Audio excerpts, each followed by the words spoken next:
Christina, and I work as a lower school librarian in a girls' school. And I'm originally from the Midwest, but I've been in New York City for close to 40 years. You know, it was still cooking. Okay, it's fine. Now you're gonna overcook them. You're gonna make them all powdery now. Excuse me. Are You're. you filming this? She's ruining eggs that I just had perfectly made. this is going to be the hook for. So how do you feel about the current state of politics in the U.S. right now? I find it very scary. I find it very disheartening and demoralizing.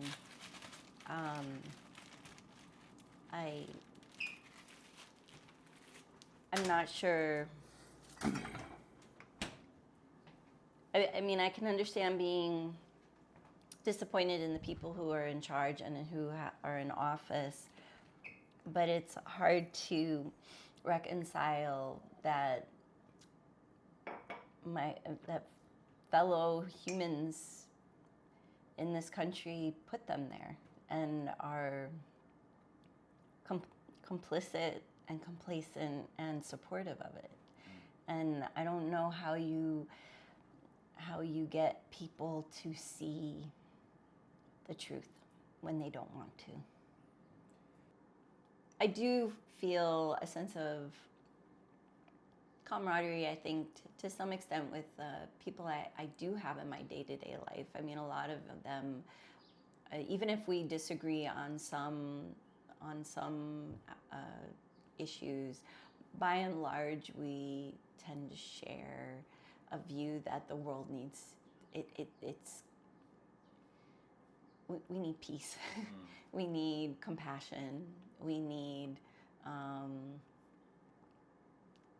humanity. We need like a strong sense of justice and checks and balances.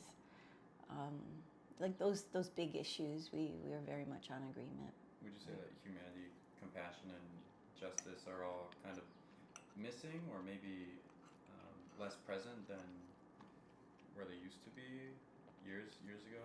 I think what's really missing are checks and balances.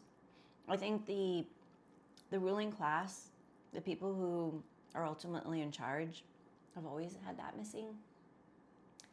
But I think the people kept them in check, and they knew that they couldn't take things but so far. They may have covertly. They may have done it in other countries, which is a problem. They certainly did it. What do you mean by that? Well, I mean, there were covert actions or unethical. I'm not huge on history, but maybe chemical companies shipped chemicals into other parts of the world that they wouldn't use here, or they started wars or participated in wars. They undermined democratically elected governments in other parts of the world because it was good for somehow this country, but probably more than likely for business in this country, not even necessarily the president or the vice president. I mean, not the people who are actually elected, but the people who may be friends with those people in the corporate sphere. I think a lot of decisions have been made for multinational corporations that have undermined democracy and have made life harder for other people. But they didn't, and not that they didn't do it in this country. I mean, this country has the long history of racism in this country and oppression in this country exists. It's not, that's real. But there's always been a move to make, I think there's been a consistent move on the part of the population, the majority of the people who live in this country, to make it a better place.